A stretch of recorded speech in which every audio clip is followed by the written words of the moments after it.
नमस्कार मित्रांनो, मागच्या लेक्चरमध्ये आपण इन्फ्रारेड स्पेक्ट्रोस्कोपीचं इंट्रोडक्शनबद्दल चर्चा केली आहे. इन्फ्रारेड स्पेक्ट्रोस्कोपीच्या मदतीने दिलेल्या कंपाऊंडमध्ये कोणत्या प्रकारचा फंक्शन ग्रुप प्रेझेंट आहे याची माहिती आपल्याला आयआरच्या माध्यमातून मिळत असते. इन्फ्रारेड स्पेक्ट्रोस्कोपीची जी रिजन आहे त्याची रेंज आपण बघितलेली आहे. ती रेंज आहे 4000 ते 667 पर सेंटीमीटर किंवा 2.5 ते 15 मिलीमायक्रॉन ही आयआरची रेंज आहे, बरोबर. त्यानंतर आपण आयआरचा प्रिन्सिपल बघितला होता. काय बघितलं त्यामध्ये आपण जे ॲटम्स किंवा ग्रुप्स आहेत प्रत्येक मॉलिक्युलमध्ये ते स्टेडी नसतात, ते कंटिन्युअसली व्हायब्रेट होत असतात. ज्यावेळेस असा vibrating molecule infrared radiation absorb करतो त्याची व्हायब्रेशन करण्याची टेंडन्सी आहे ती वाढते, म्हणजे तो it vibrates at a fast rate. ज्यावेळेस व्हायब्रेशनल फ्रिक्वेन्सी आणि आयआर फ्रिक्वेन्सी मॅच होतात त्यावेळेस त्याची ॲम्प्लिट्यूड वाढते आणि ही वाढलेली ॲम्प्लिट्यूड इन्फ्रारेड स्पेक्ट्रोमीटरच्या मदतीने नोंद केली जाते ग्राफच्या स्वरूपात, म्हणजेच बँडच्या स्वरूपात, बरोबर. त्यानंतर पुढे मित्रांनो आपण बघितलं होतं किती प्रकारच्या व्हायब्रेशन्स होऊ शकतात. तर त्यामध्ये आपण स्ट्रेचिंग व्हायब्रेशन्स बघितल्या. स्ट्रेचिंग दोन प्रकारचे आहेत, सिमेट्रिक स्ट्रेचिंग, असिमेट्रिक स्ट्रेचिंग. नंतर बेंडिंग व्हायब्रेशन्स त्या 4 प्रकारचे आहेत, आउट ऑफ प्लेनमध्ये 2 आणि इन प्लेनमध्ये 2. नंतर पुढचा टॉपिक आपण डिस्कस केला होता fundamental modes of vibrations. Linear मॉलिक्युलचा फॉर्म्युला बघितला होता, नॉन लिनियरचं एक्झाम्पल आणि फॉर्म्युला पण बघितला होता.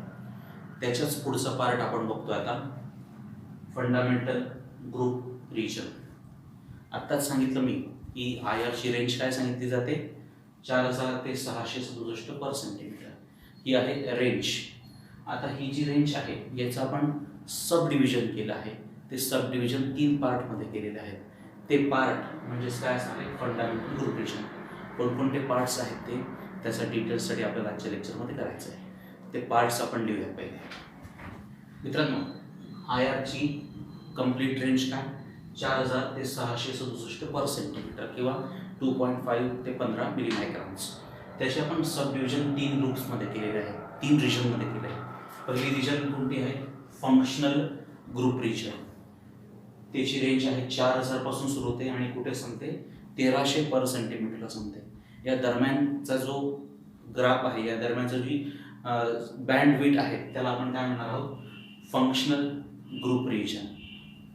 त्याच्यानंतर येते 1300 पासून ते 909 या दरम्यान जे आपल्याला पिक्स मिळतात त्या पिक्सचा जो झोन आहे, त्या पिक्सची जी रिजन आहे त्या रिजनला आपण काय म्हणणार आहोत, फिंगरप्रिंट रिजन.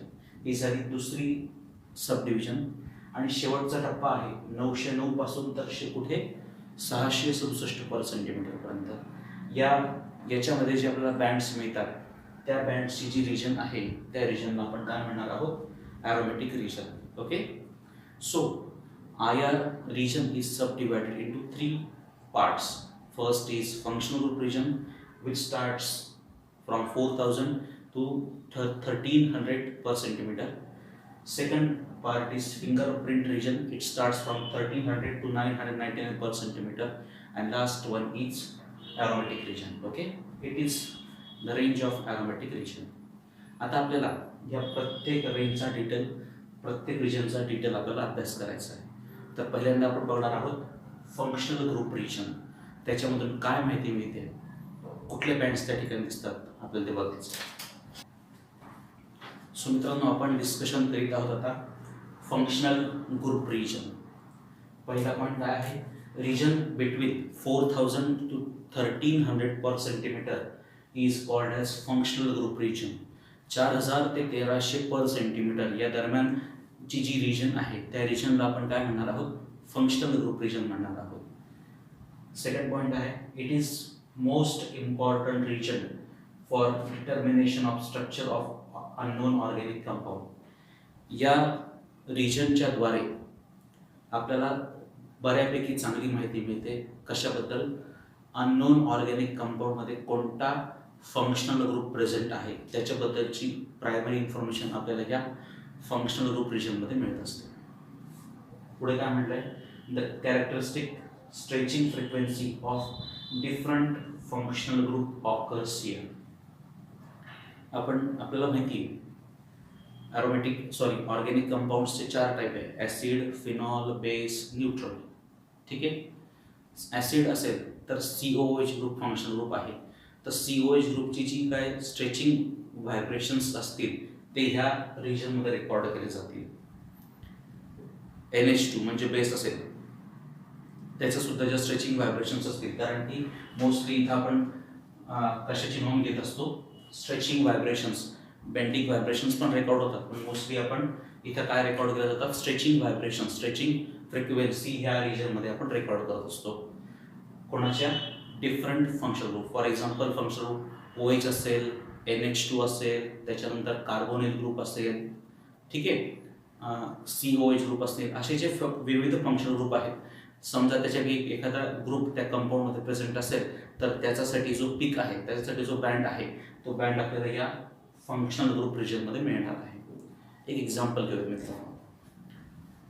समजा एखाद्या कंपाऊंडमध्ये OH ग्रुप आहे, ते आपल्याला सिद्ध करायचं आहे, ते आपल्याला प्रूव्ह करायचं आहे. तर त्या कंपाऊंडवर एक अननोन कंपाऊंड तयार केला आहे. त्या अननोन कंपाऊंडमध्ये आपल्याला असं आपलं प्रेडिक्शन आहे की it may contains OH group.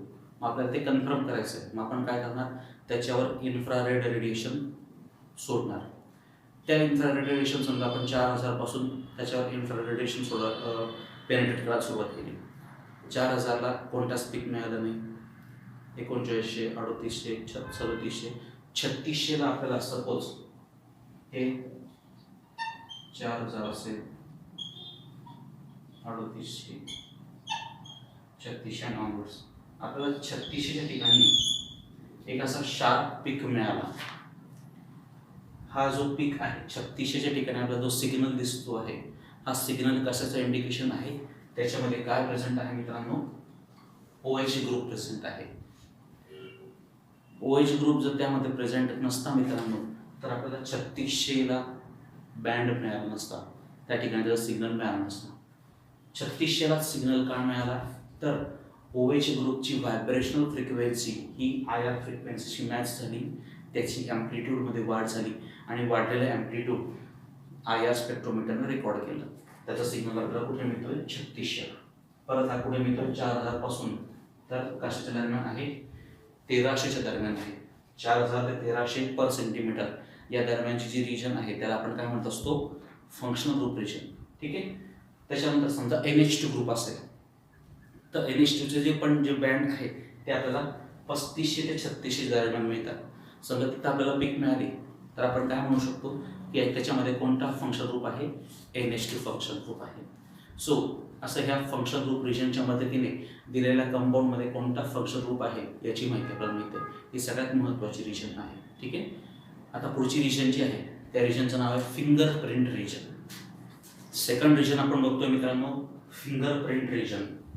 Intermediate region जी आहे कुठपासून 1300 ते 909 पर सेंटीमीटर ही जी मधली रिजन आहे त्या मधल्या रिजनला आपण काय म्हणणार आहोत, फिंगरप्रिंट रिजन. याचं नाव फिंगरप्रिंट का आहे ते आपण बघू. बघा, it is a very complex region. ही अतिशय याच्यामध्ये मिळणारे जे सिग्नल्स आहेत ते सिग्नल्स अतिशय कॉम्प्लेक्स आहेत. का कॉम्प्लेक्स आहेत, बिकॉज बोथ बँड्स म्हणजे 2 प्रकारचे बँड्स मिळतात, स्ट्रेचिंग व्हायब्रेशन्सचे पण बँड मिळतात आणि बेंडिंगचे पण बँड मिळतात. आता ह्या रिजनमध्ये काय होत आहे, both bands for stretching and bending vibrations overlap with each other.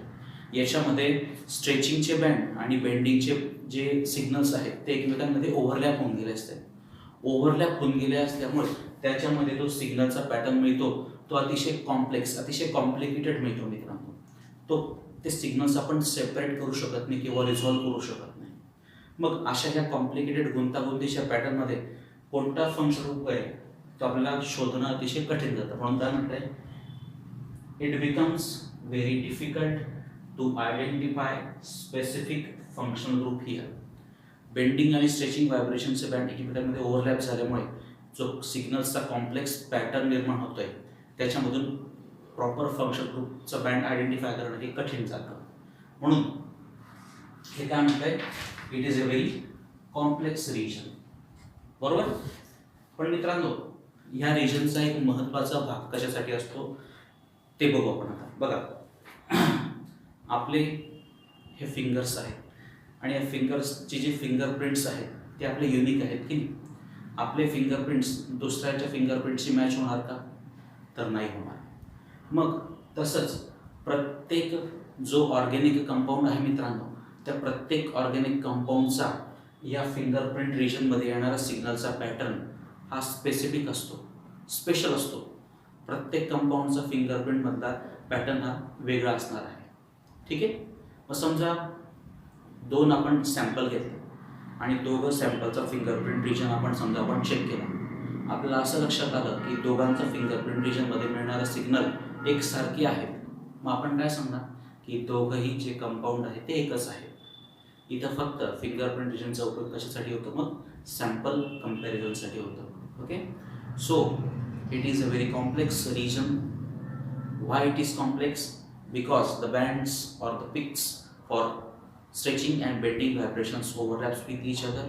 It becomes very difficult to isolate these bands, to separate these bands. Okay, so we cannot identify a particular functional group here. But what is the use of fingerprint region? Every person has its unique fingerprint pattern.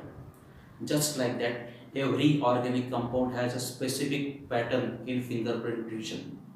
It cannot matches with another compound. That is, two different compounds will not have same pattern, same peaks in fingerprint region. If we compare two samples and two samples are having same peaks or same peaks pattern in the fingerprint region, then what is the conclusion? Both the samples are same because they are having same fingerprint region pattern. Okay, this is the one and only one use of fingerprint region. Okay, now let's move towards the last region, which is called as aromatic region. So last region is aromatic region. The region between 909 to 667 per centimeter is called as aromatic region. 909 ते 667 पर centimetre या दरम्यान जे signals आपल्याला मिळतात त्या सिग्नल्सचा जो zone आहे, जो रिजन आहे, त्या रिजनला आपण काय म्हणणार आहे? Aromatic region. म्हणजे मोस्टली ॲरोमॅटिक कंपाऊंड असेल तर आणि तरच या रिजनमध्ये आपल्याला काय मिळणार आहे? सिग्नल्स मिळणार आहे. या रिजनमध्ये आपल्याला सिग्नल्स जर मिळाले नाही तर आपण काय म्हणणार? दिलेला कंपाऊंड ॲरोमॅटिक कंपाऊंड नाही. पण समजा या 909 ते 667 पर सेंटीमीटरच्या दरम्यान आपल्याला पिक्स दिसले तर ते पिक्स कशाचे आहेत? ॲरोमॅटिक कंपाऊंडचे आहेत. सेकंड पॉईंट काय? This region helps to determine the substitution pattern in aromatic compound. या पॅटर्नमध्ये जे सिग्नल्स मिळतात त्या सिग्नल्सच्या मदतीने दिलेला ॲरोमॅटिक कंपाऊंड हा मोनो सबस्टिट्यूटेड आहे की ऑर्थो डाय सबस्टिट्यूटेड आहे की मेटाल डाय सबस्टिट्यूटेड किंवा पॅराडाय सबस्टिट्यूटेड आहे का फक्त बेन्झीन, फक्त ॲरोमॅटिक, फक्त सिंगल ॲरोमॅटिक रिंग आहे, याच्याबद्दलची माहिती आपल्याला या ॲरोमॅटिक रिजनमध्ये मिळते. कुठून सुरू होतो? 909 आणि कुठे संपतो? 667 पर centimetre. So in this way, the various fundamental functional group regions, fundamental regions we have discussed here. First was functional group region, second was fingerprint, and last one is aromatic region. Okay, so in the next lecture we are going to discuss the various peaks for various functional group. Thank you.